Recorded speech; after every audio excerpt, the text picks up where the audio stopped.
It's time to feel the rage. Welcome to Film Rage, where we talk movies. Streaming and classic movies take center stage again in this time of empty cinemas. Directors and actors beware, as you cannot hide from the rage. My name is Bryce, and I'm part of the Film Rage crew, which also includes Jim, joining us via walk-around phone for the 60th week in a row. Wait, I've been informed that this is only the 6th week of social distancing.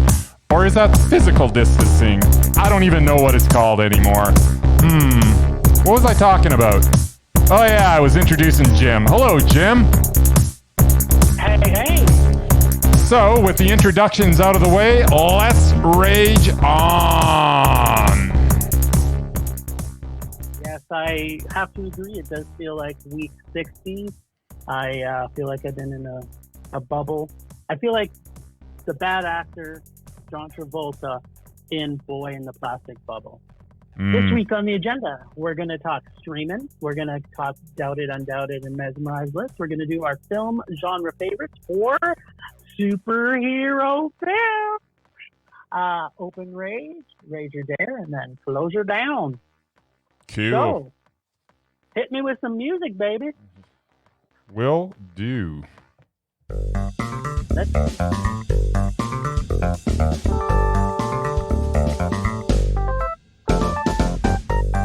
Streaming. Motherfucking streaming. Right? Streaming.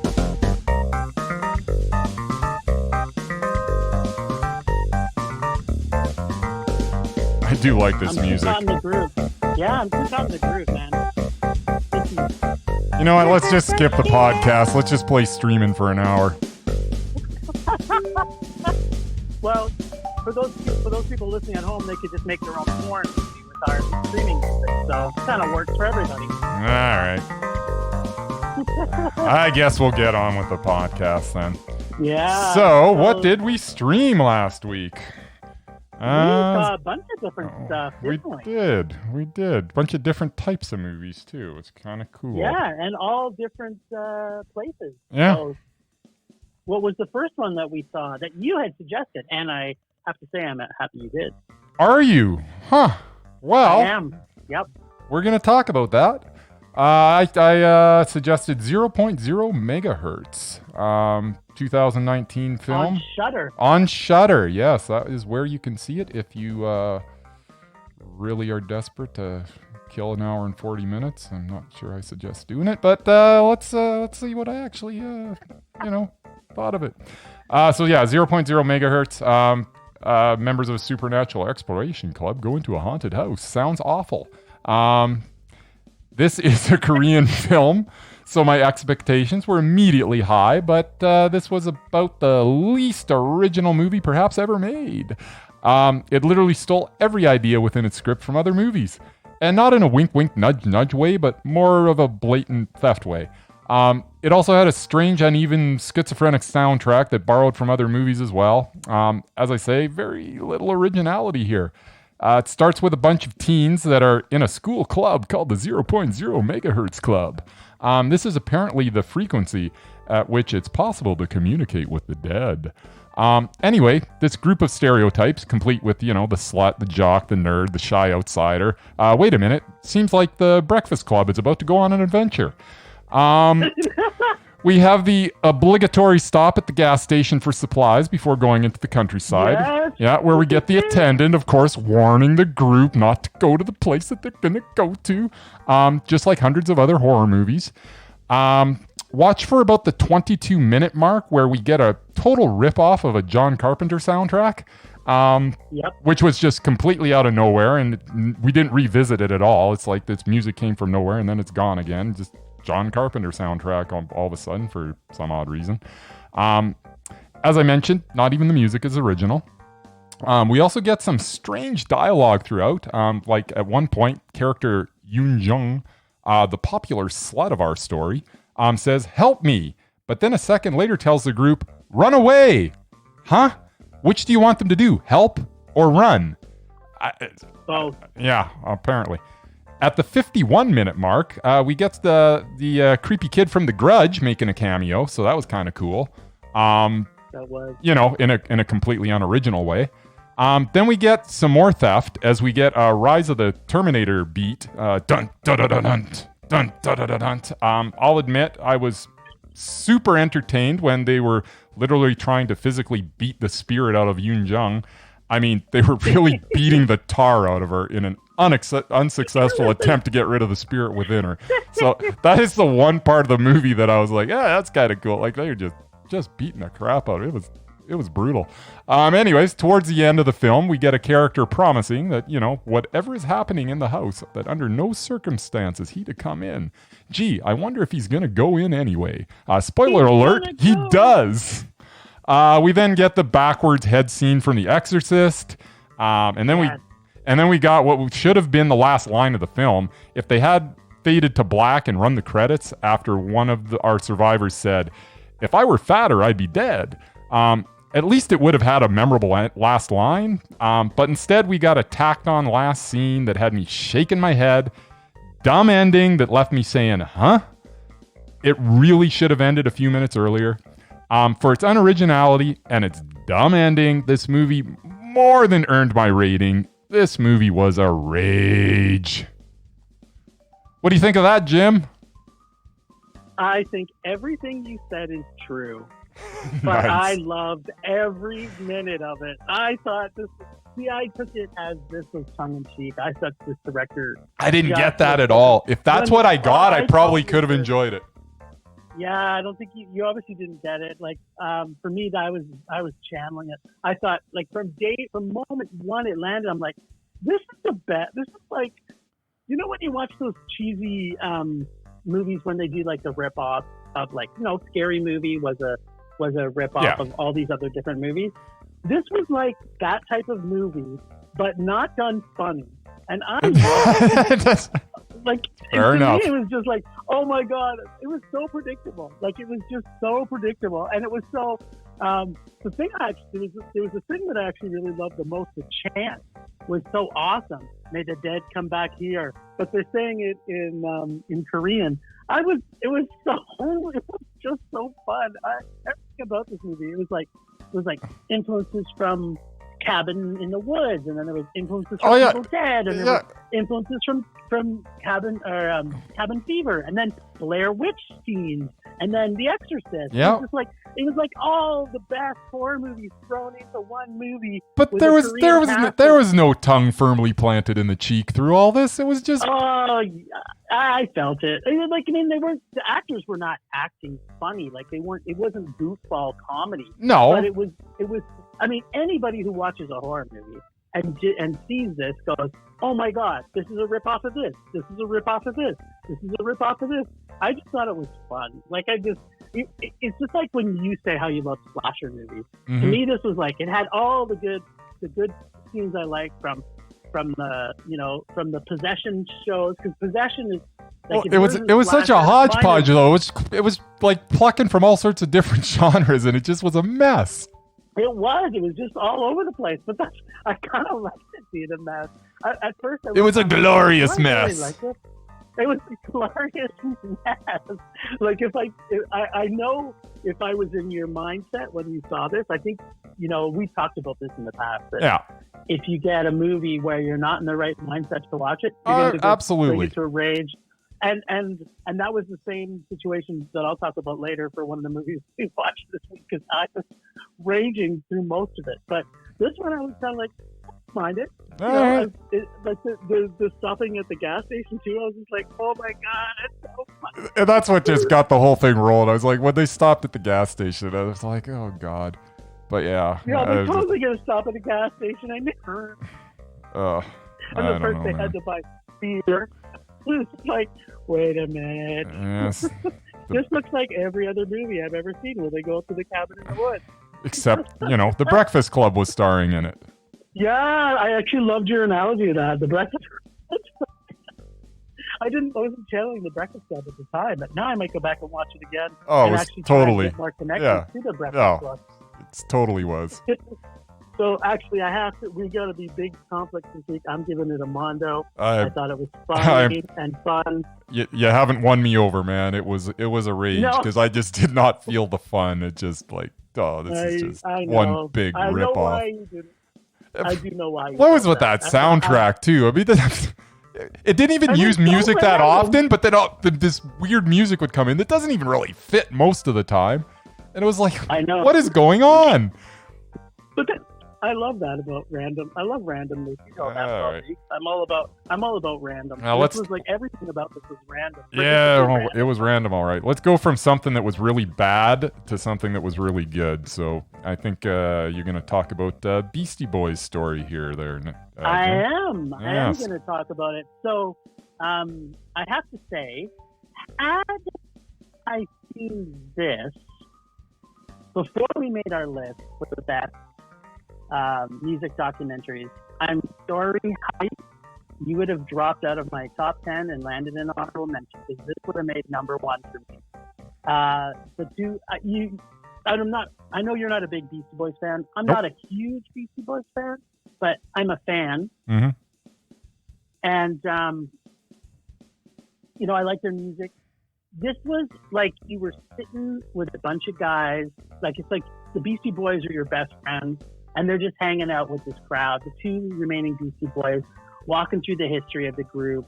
Yep. I was just in awe from minute one, and directed by Spike Jonze. Like, come on. Like, it was just so beautiful. Everything about it. They gave so much homage. Like, I didn't know that their original drummer, this girl, was that they had so much guilt they carried it with her, that they had dumped her. Yeah, and that was it was cool. almost like they gave her so much props. It was just like, wow, like so impressive. And then just how much respect, like, when you'll see like bands like, when Led Zeppelin broke up, or when Queen broke up, I guess is not the right word. They ended. Yeah. And when they really didn't. They're still doing their thing.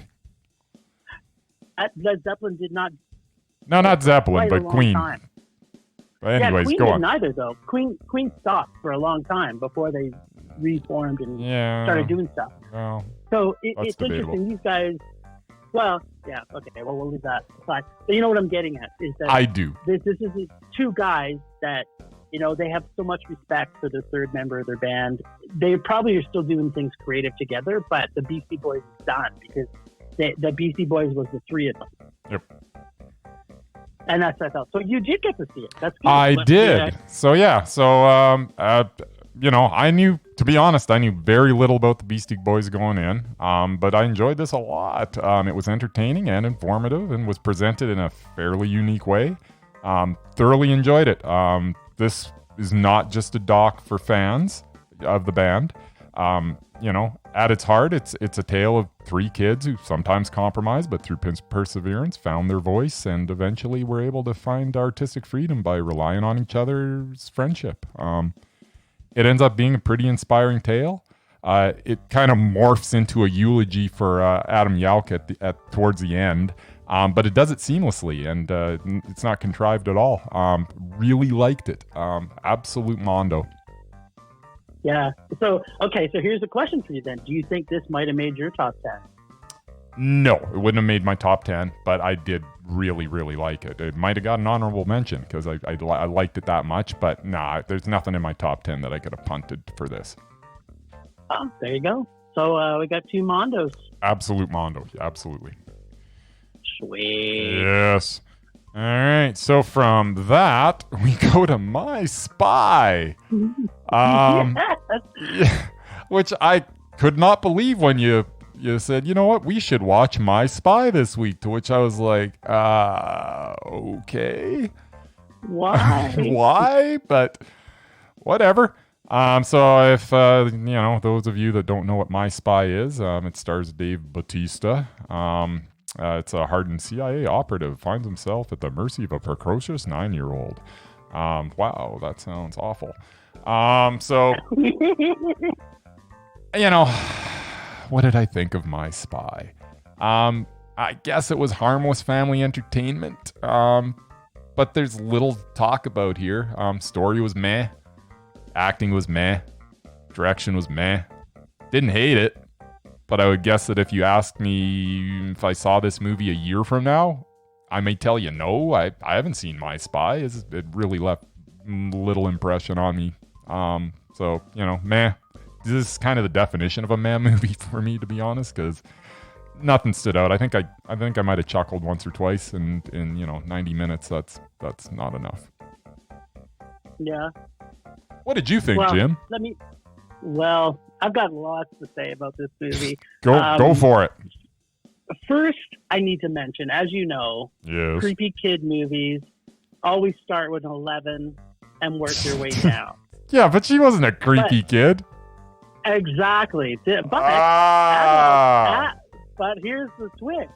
Adult kid movies where the kids are supposed to be smart usually start at a 1, and I find it very hard for them to go up unless the script is great or at least good. Well, now, then I guess this must Can have stayed at a 1 then, because there was no reason for it to go up from there. That is pretty damn close. One-dimensional characters with dialogue that seemed like it was directly written for or by the audience it was intended. Yeah. 11-year-old girls. That's about it. I think I need to. Which usually kind of appeals to me, to be honest. I usually channel my 11-year-old girl pretty good. Yeah, you kind of do, except when they're like this type of movie or rom-com. Well, rom-coms you're a big sucker for. But, I think I need to remember what audience I belong to. And, oh yeah, that's right. Films made for 12-year-old boys. Right. Film snob movies, John Wick films, and horror films. Outside that, I need great characters, and is a script that is not predictable. This was a super hard rage. I was so angry all the way through it. I'm like, what is good about this? There was only one. There's nothing good, but it was harmless. Movie. It was not harmless. It was making me keel over with severe stomach cramps. Okay, it was harmless to everybody except for you. Yeah, harmless. I don't even. Yeah, boo is exactly it. Yeah, this is a hard rage for me. It's going to be hard pressed to see another. I'm sticking by my. Okay, you do it. All right. You own it.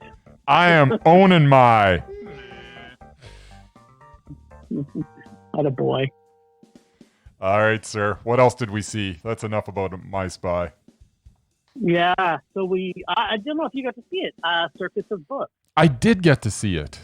I do what I'm told, man. You tell me to watch a movie, I watch it. I love it.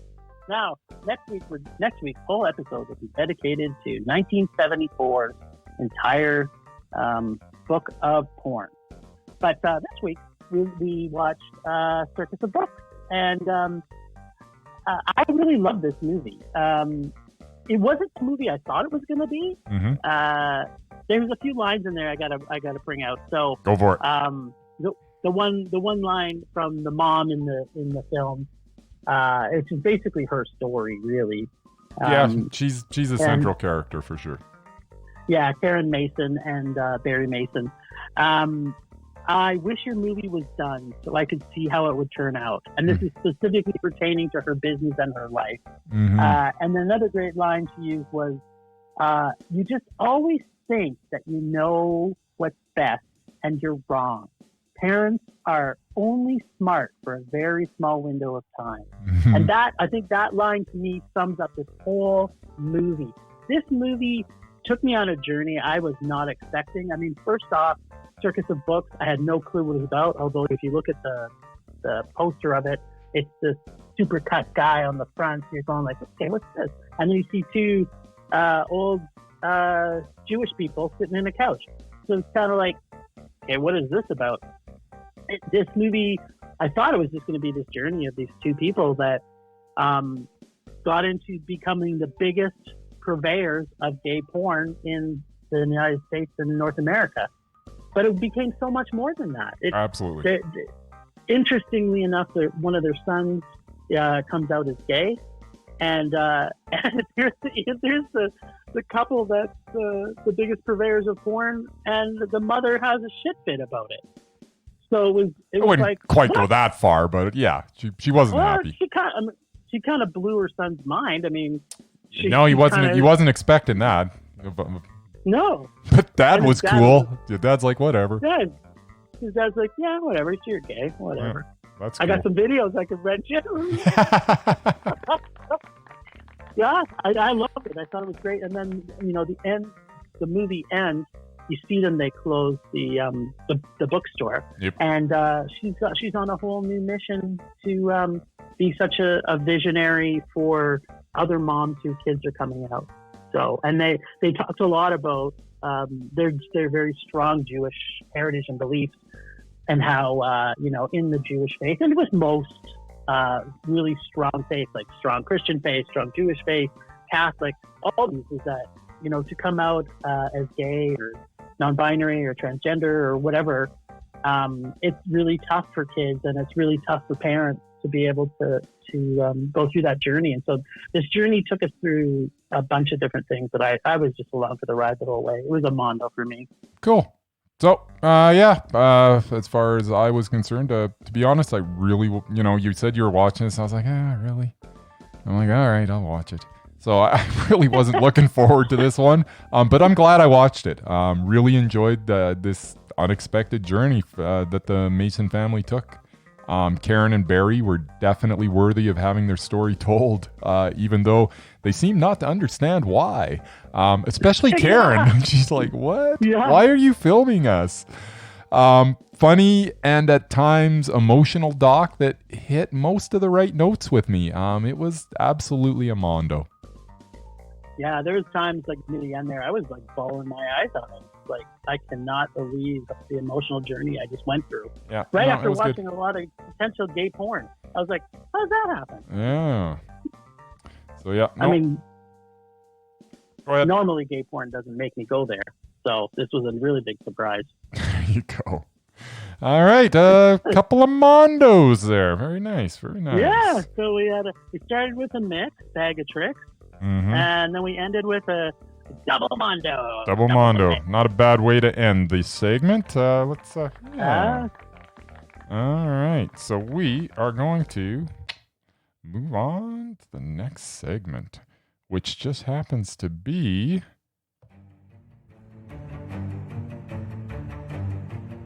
Doubted, Undoubted, or Mesmerized. I understand you've got some submissions this week, Jim.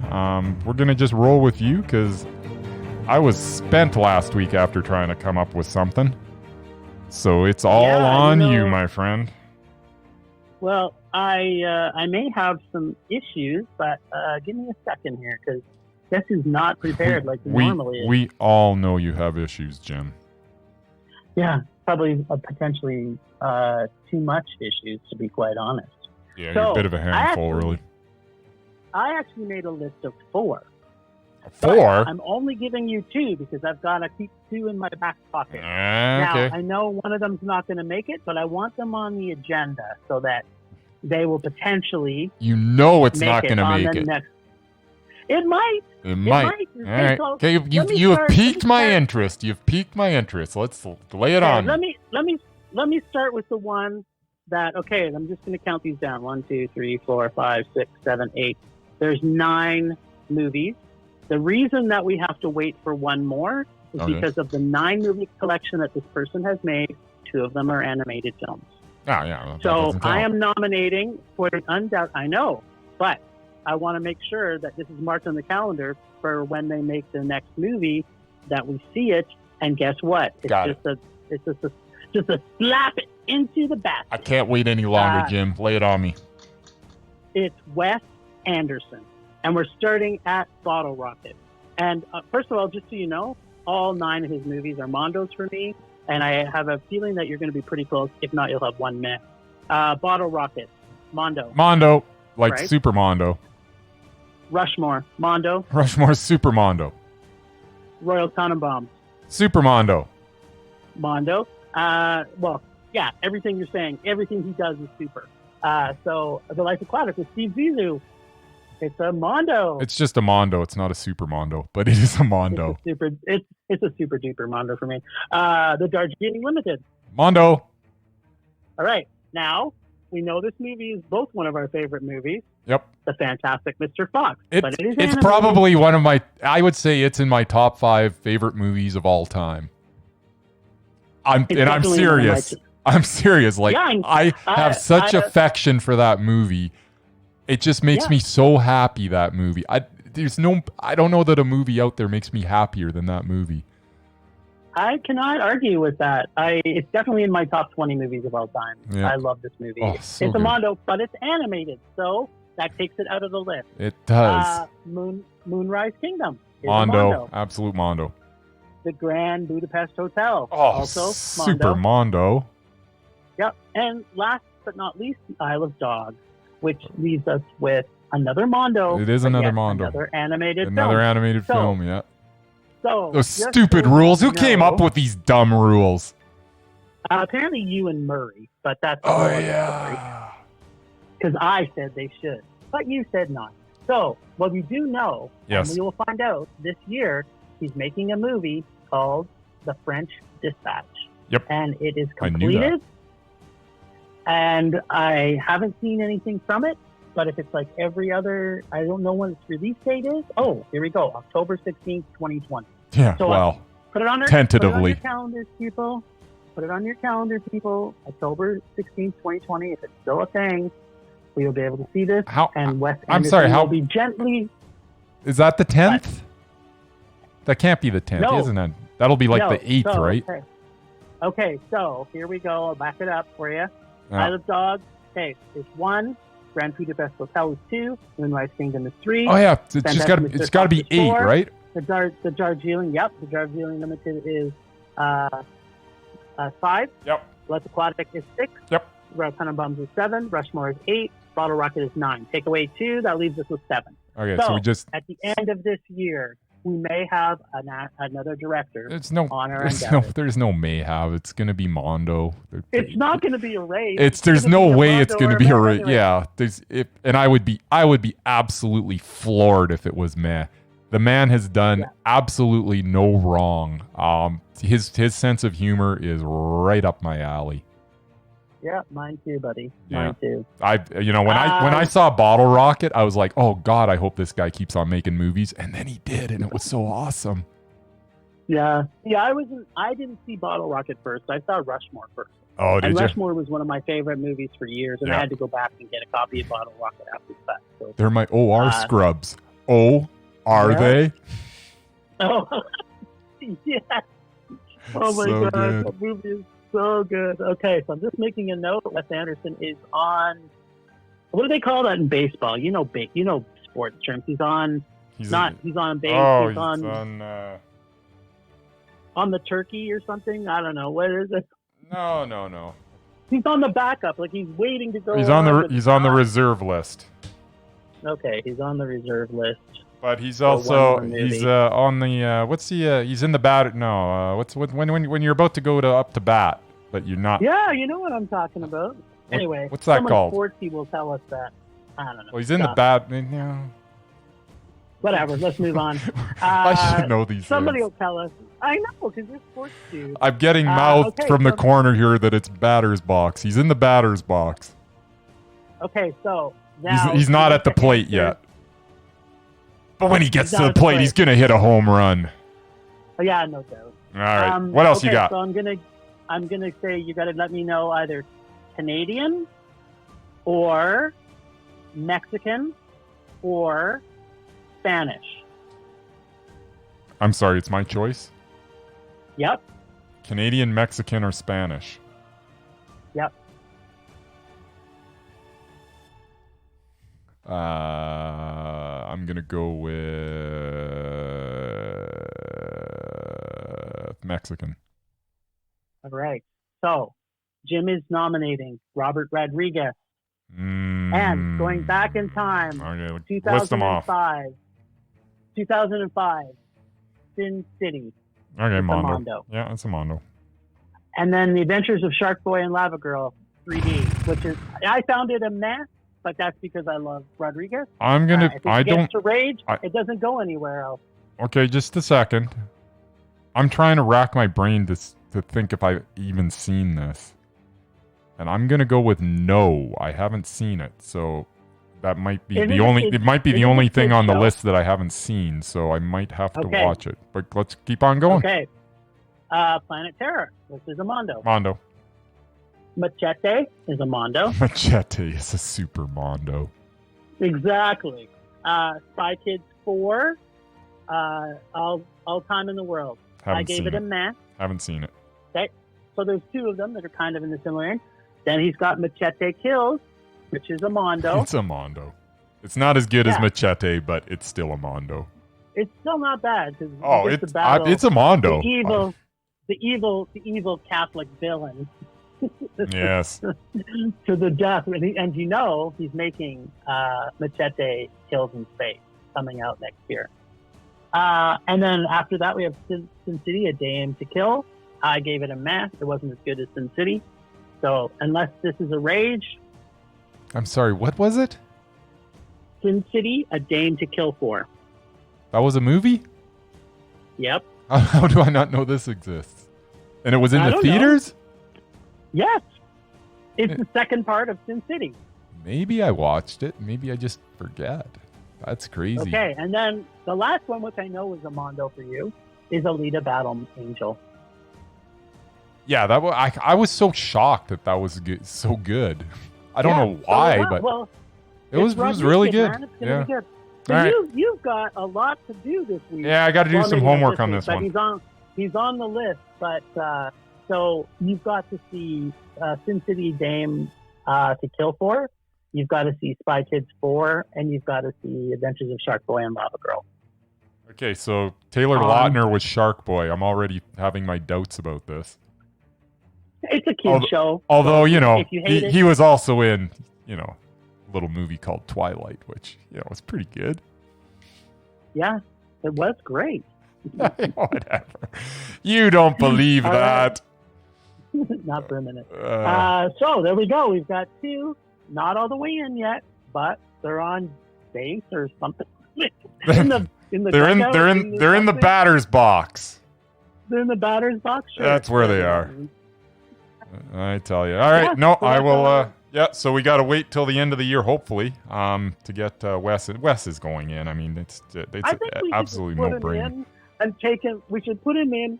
2 animated should equal 1 non-animated. Well, especially since we just know, since one of the animated is like the best animated movie ever made. Exactly. And one of the best movies ever made.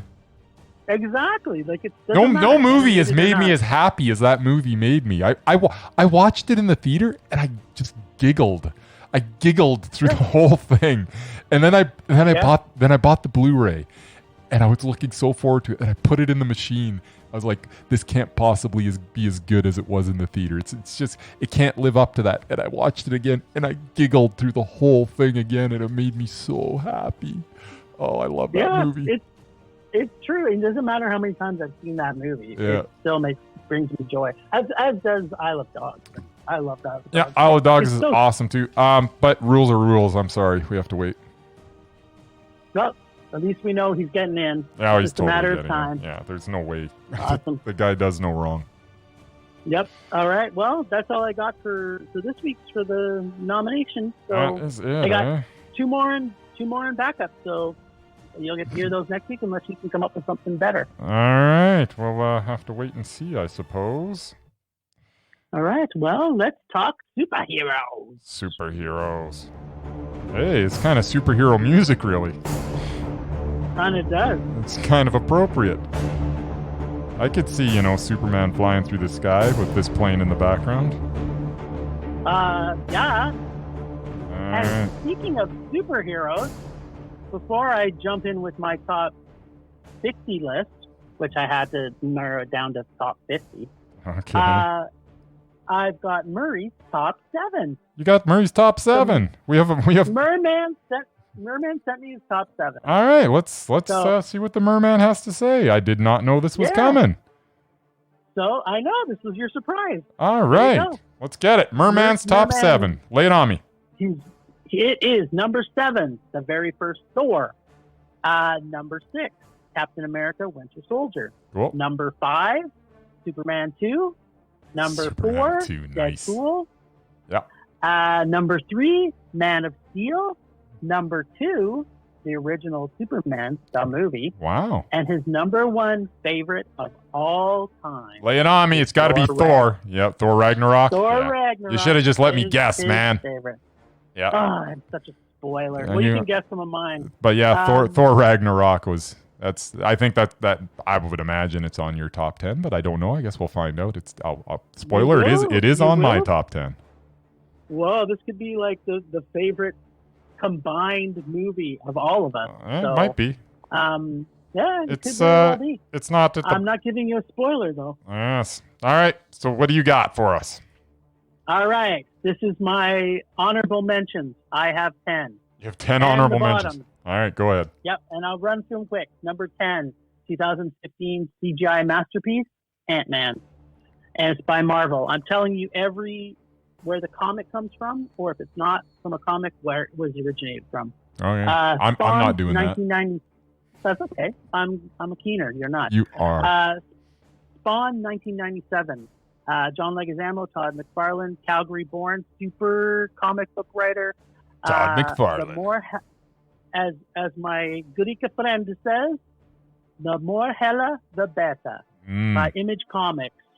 Nice. Number 8 was 2019's Shazam. This was the biggest surprise of last year for me. I thought from the commercials I would hate this movie more than any movie I had ever seen, and it would be stupid, but I loved it. It's good family fun for a superhero. And DC, yes, please. Yeah, Shazam was really fun. Number 7, Toxic Avenger from 1984. Nice. Melvin, my man. Absolutely. Funny, silly, trauma, and a little sweet love story all wrapped in a cute trauma-filled package. Original by Lloyd Kaufman and then picked up by Marvel. So cool. There we have it. You can go read some Toxic Avenger in your comic books. Number 6 is Big Man Japan from 2007. Oh, Funny, that didn't even occur to me. Japanese, say no more. If you are making a super anything, I want it. Written and directed and stars Hitoshi Matsumoto. Love this movie. It's so dry. It's so dark. It's so fun. Everybody needs to see this, and you can stream it on Tubi or Tubi. Tubi. Tubi. Download the app. You can see so many great stuff on there. Number 5, Unbreakable from 2000. M. Night Shyamalan doing superheroes. I have a feeling I may see dead people, but maybe not enough. Original screenplay by M. Night. So, and I don't think anybody's picked it up as a comic. Yep. Number 4, Doctor Strange from 2016. Cool. Bernie Cumberbund, finally a superhero. And Tilda, about time. Yes. I hope she comes back in more movies from Marvel. Number 3, Guardians of the Galaxy from 2014. Hilarious and awesome CGI gold, Marvel. Number 2, Watchmen, 2009. Zack Snyder makes the super dark superhero film, and we get to see a giant blue wiener for most of the movie. Yes, please, DC. All right. And this one's tied for my number 1 of honorable mentions. It's all of the X-Men titles. I am of all comics, X-Men is my favorite. X-Men comics is always my favorite. I love everything about X-Men, even the terrible movies of X-Men. I'll still love it. It's on one of my 11 lists. If it says X-Men, I'll still love it. So I have blinders on. So number 10 on my top 10. The actual top 10. The actual top 10 now. All right. 2012 Ega. This film is super fly. Oh, what I meant to say is it's about a super fly. If only this Bollywood film had more dancing, it may have made my top 5. Sounds Gives awful. me hope that in my next life, I can still take revenge that I didn't get to finish in this one. Original screenplay, and it's on Amazon Prime. All right. Have you seen it? I want to say that I have because I think it played. It played here. Played Sif a few years ago. It played ago. Sif. Yeah, yep. It was awful. Yeah. It was a black carpet. I loved it. I loved every minute of it. I was at the black carpet premiere for that one. Yeah. All right. Yeah, there you go. To each their own. That's 10. Yep. Yeah, it's you don't get very many Indian superhero movies. So well, that's true. Number 9 is Brightburn from 2019. Although it's not really a superhero movie, you may have been hoping for. It's one that I have always dreamed of. Evil Superman. Freaking loved it. So dark and has super evil, creepy kid. Nice. Mark and Brian and Mark Gunn tied to DC via the plot of Superman, but no comic titles for this one. Number 8 is Deadpool from 2016. Mr. Canadian Sassy Pants himself makes a superhero movie that is nonstop funny as well as nonstop action. Plus, an angry lesbian who kicks ass and blows shit up. I loved it. It's by Marvel. Absolutely. Number 7, Hellboy, 2004. Guillermo del Toro directing superhero movies. Not the one from last year? No, God, no. This is 2004, man. Guillermo del Toro. What can this man not do? Oh, wait, nothing. He's brilliant at every genre and everything he does. Dark Horse Comics, Hellboy, 2004. Stars, what the heck's his name? The big dude. Gone. And, crap, you know who's, something sidetracked, but, John Hurt seems to be in a lot of my superhero movies that I love. I don't know how he ends up in there, but he does. And I love John Hurt. In fact, that may be someone we want to nominate for Undoubted sometime. But yeah, I think you'll be disappointed when you've seen what he's done lately. Yeah, well, he's dead now, so I think that I'll be disappointed because he's dead. Ron Perlman is what I was thinking of. Yeah. So Ron Hellboy, 2000, number 7, number 6, and we even get our quote for our film rage from this movie, Mystery Men from 1999. Academy Award winner Jeffrey Rush at his funniest and most sinister. Funniest collection of actors ever put into a superhero movie, loosely based on the Flaming Carrot comic, which was also / Dark Horse, which is also / Image. I love this movie. It was fun. Number 5, the original Spider-Man, directed by Sam Raimi in 2002. First real version of Spider-Man, and it blew my mind. Still great even now. I watched it again on the weekend just to make sure I still loved it. So my top 5, I watched all 5 of them over the weekend. Wow. It's still great. Best ending ever. Like, the ending was perfect. He's like, "Oh yeah, I love you, Spider-Man." He's like, "Bitch, get real. I'm Spider-Man. I'm not going to let you be my girlfriend." Is that what he said? Is that a direct quote? Well, it's not a direct quote, but I paraphrased a little bit. You know what I mean? It still has one of the most iconic lines of any superhero movie ever. With great power comes great responsibility. That is a good quote. So yeah, it's still used everywhere. Number 4 is, we've already heard it before, Thor Ragnarok from 2017. Taka, Goldblum, Helmsworth, funny as fuck and action-packed. Aussies rule! Oi, oi, oi! Nice. From Marvel. Number 3, another entry by my boy, Sam Raimi. 1990s superhero, Raimi style. Who doesn't like a little revenge? Yes, please. 1990s Darkman. I'll take another helping. Oh, wait. Did I remind you that Liam Neeson and Frances McDormand are in this? They are. Original written by Sam Raimi and then picked up by Marvel after the fact. Cool. Number 2, V for Vendetta, 2005. Director is James McTeague. Starring Hugo Weaving, Natalie Portman, John Hurt again. There he is. Political anti-horror, or anti-hero, not anti-horror. Political anti-hero film, creepy masks and subway tunnels and kidnapping. You had me at creepy masks, DC. Also on Vertigo Comics. Also cool. Great comic too, by the way. Is it? If you ever get a chance to get it. Yeah, it's fantastic. And my number 1, top of my heap. I'm going to give you some hints. I have a feeling you'll be able to guess it after like the fourth round. Here we go. All Director is James Mangold. Okay. Marvel Universe. James Mangold, Marvel. Okay. Don't be cheating. No cheating. No, I'm not looking up anything. You're just thinking with your brain. I am. Your brain pan. This could be the darkest film in the MCU. Murderous Children, Mutants, part of the X-Men universe, Hugh Jackman, Patrick Stewart, and introducing Daphne Keane. Oh, it's Logan. Yes, it is. Yeah. This hits all my main points for the best superhero movie of all time. Creepy, angry kids, strong female lead who kicks ass and punch dicks.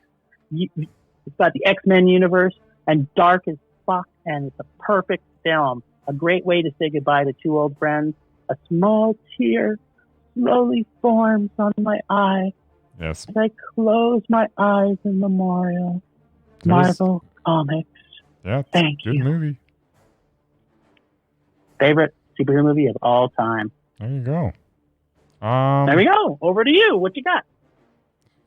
Let's see. We'll start with my honorable mentions, and even though we weren't supposed to have any animated, it's on my honorable mention, so whatever.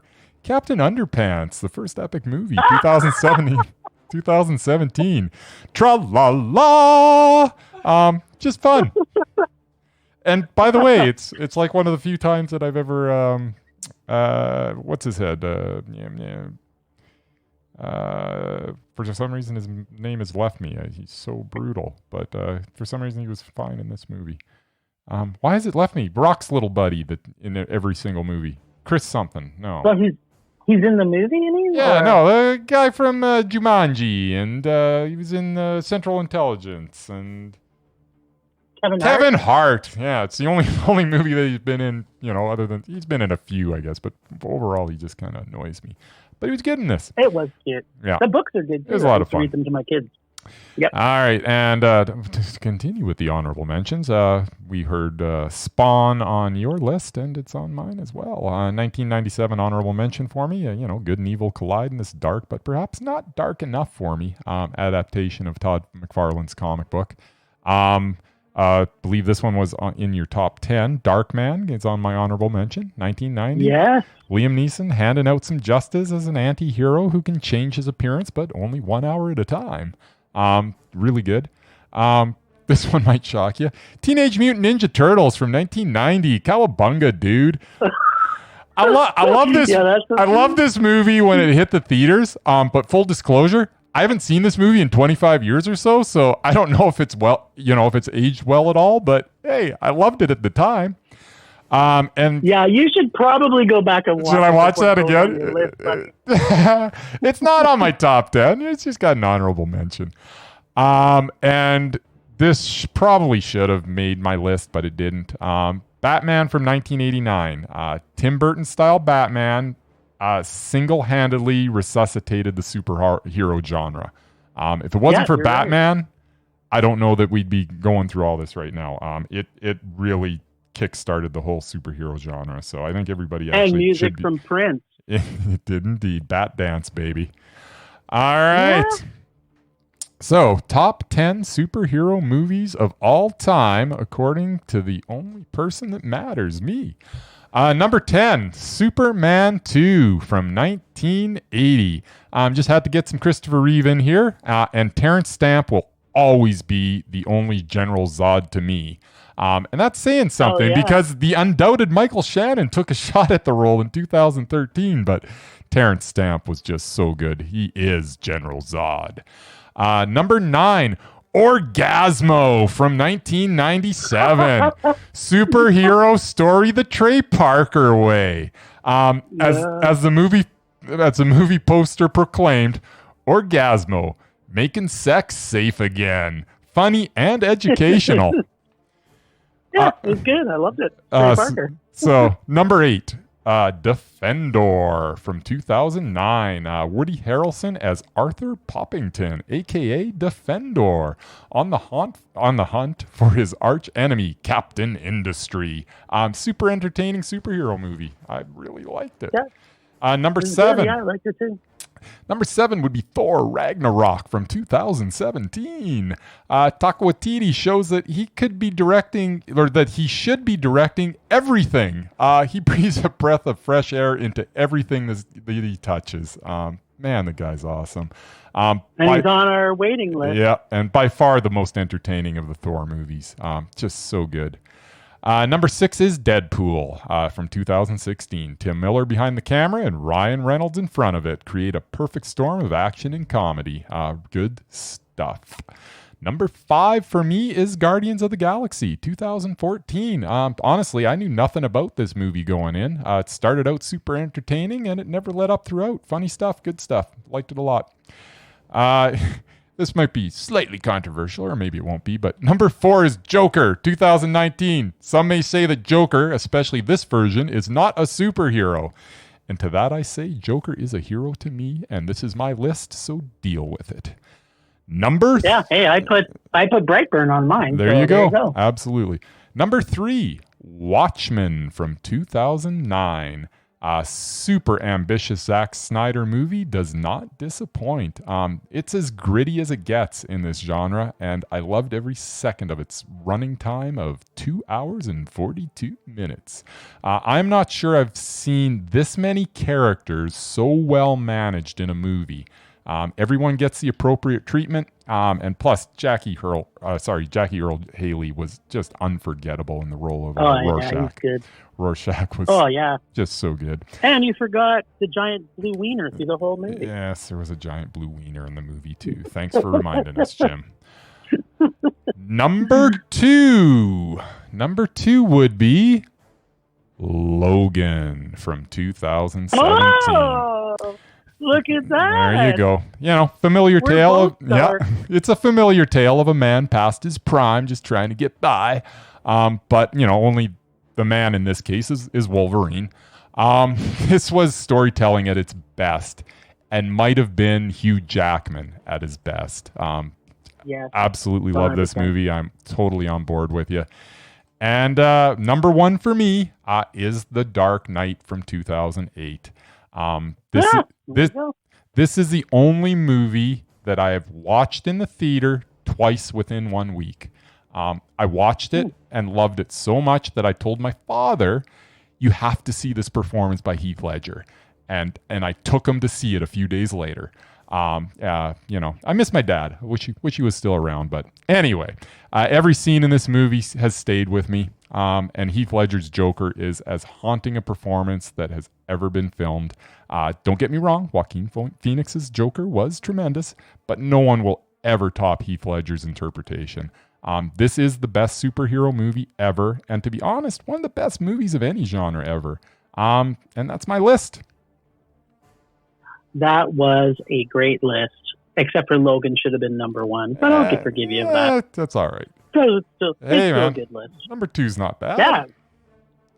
Yeah. Hey, for you. I thought, so it's funny. You think it's one of the, I thought Logan, to me, that was the one. I can't. I'm not going to argue with you at that at all. I mean, Logan was so good. Yeah, exactly. But good. They're good lists. This thing is, and this is going to take us into our rage or my rage. Yes. Is, not everything is all about Marvel, and we saw there's a lot of stuff that we both had on our list wasn't Marvel at all. Yep. Absolutely. So on that note, I guess we should go on to the next segment. Temperature rising. Vision blurring.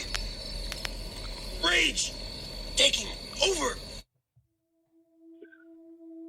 Okay. Well, my rage this week is actually about Marvel and the whole way that Marvel has evolved. So, was I happy that I had to sit through 20 plus superhero movies to get to the end of the whole Avengers saga before we get into the next transition? I didn't hate it, but I gotta admit, as they started coming out more and more, I was getting a little tired of the same plot.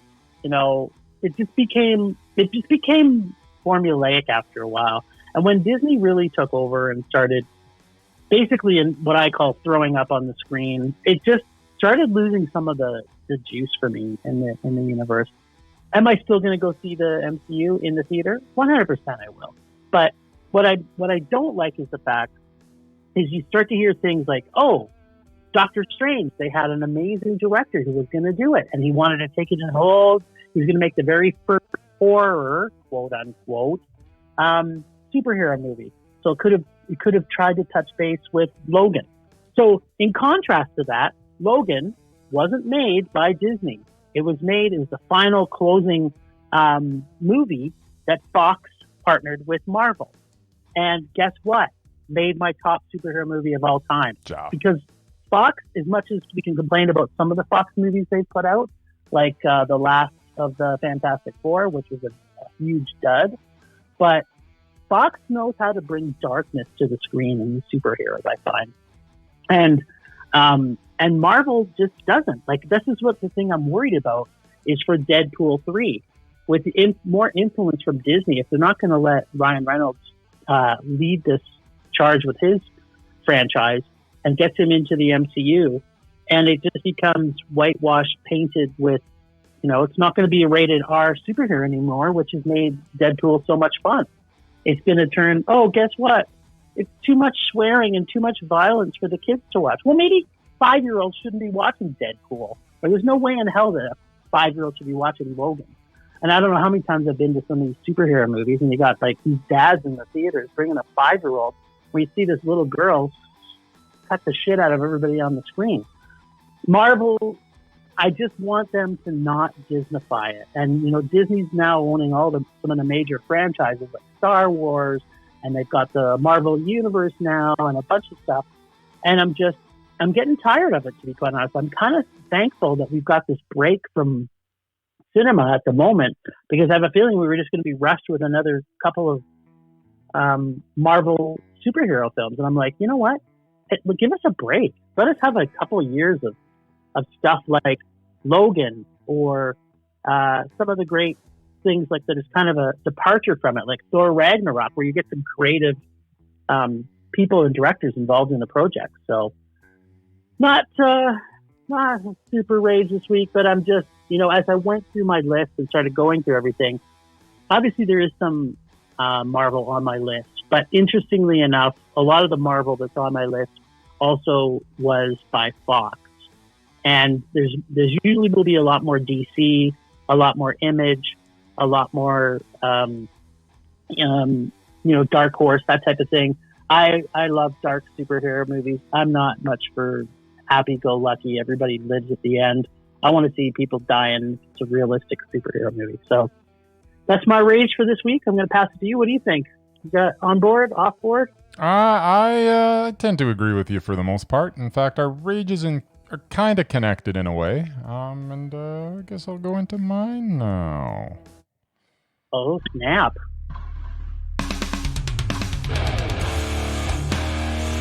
All right, so my rage this week is... why can we not have more supervillain movies instead of superhero movies? I love it. Yeah, give me General Zod over Superman. Superman's been done to death. Give me a Penguin movie over another Batman movie. Give me Doc Ock over Spider-Man. We need some more villain-centric movies, man. They are always the best part of the superhero movie anyway, so why not shine the spotlight on them? Wouldn't you like to see an origin story of Magneto or Doctor Doom? A movie that shows us the story from the sinister villain side instead of the hero side? The rare occasions that this is done has proven to be compelling. Joker being the shining example of how compelling a supervillain can be. Now, it seems that there are many supervillain movies that are in the development stage. That's great, but that doesn't mean that they'll actually see the light of day. I hope they do, as I believe I'm not the only one that craves this content. Among the titles rumored or in development are DC's Deathstroke, another one is a Harley Quinn movie again, as well as a Harley Quinn and Joker movie, Deadshot, and another Suicide Squad movie. From Marvel, we get Venom again, Doctor Doom, yes please. Nemesis, Mysterio, and the Sinister Six are all possibilities. Here's hoping that these projects actually get the green light and find their way onto the big screen. Because I tell you, it's always the most compelling part of the movie is the villain. So let's have a couple of them that really focus on it, and let's ride that train for a while. What do you think, Jim? Oh yeah, I mean, hey, Brightburn made my top 10, man. So exactly. I did I like Superman? Yeah, it was okay. I was never really a big superhero or Superman fan. And if Murray's listening, he'll probably be, scratching my eyes out if he saw me. But I don't know. I like how people get their powers by either natural means or by accident, by bitten by spider, or, so comes to Earth and he's a Superman only because his gravity is different than ours or whatever. I don't know the whole Superman history, but yeah, I'd much rather see an evil Superman take over the world and kill everybody. Well, there is one, so let's make that. I hope they make a Brightburn too. Well, yeah, they could do Brightburn, or they could actually, there actually is an evil Superman in the DC world, so they could do that too. Either way, yeah, bring it on, evil Superman. Yes. Or what I heard is coming to. I know it's not necessarily a film, but they're going to be bringing to Disney Plus. They're bringing the Marvel Zombies, which is I'm a huge fan of that comic, and now we're going to get to see it in Disney Plus. So I'm excited about that. Cool. All right, sir. So looks like we're pretty much in agreement on our rages for the week. It's nice. High five. Yes. If you were here, I'd give you one, but we are practicing social distancing. Virtual high five. Nice. Oh. Yes. And by the way, it's on deck. On deck, that's what it is. On deck. We've got two on deck. Man, I am so dumb in my old age. I don't know what's going on with me. It's true, but you're still damn good looking. Well, I got that going for me.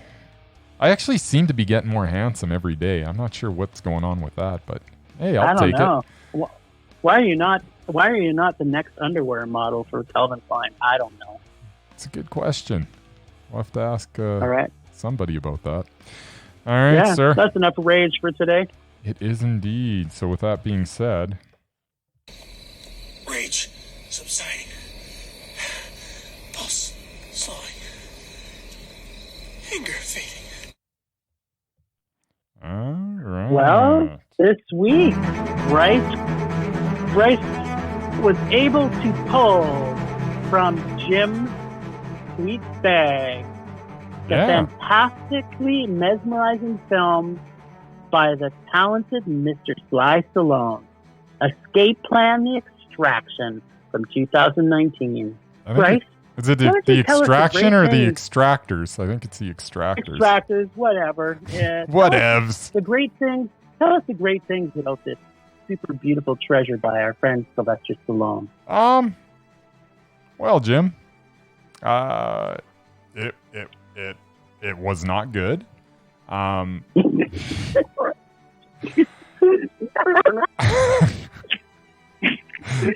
Well, let's just leave it at that. You seem to find that quite amusing.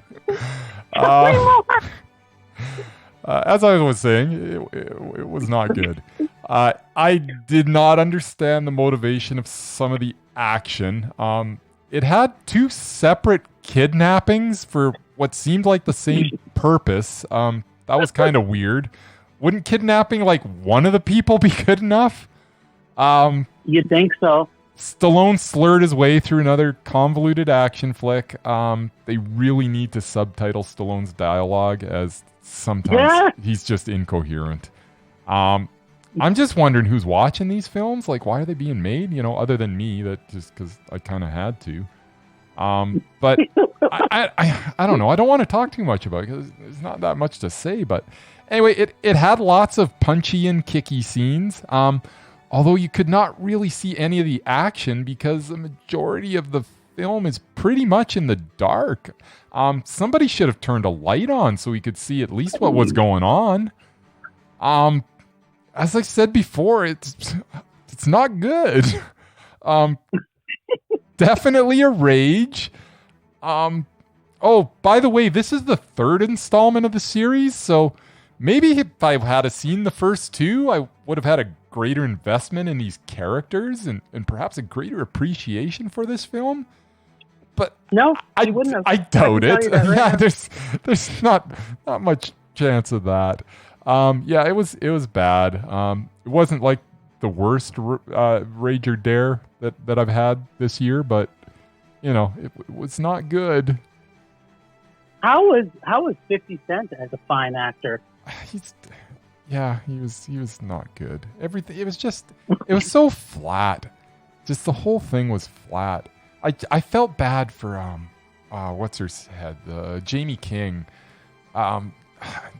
Just such a cardboard cutout of a role.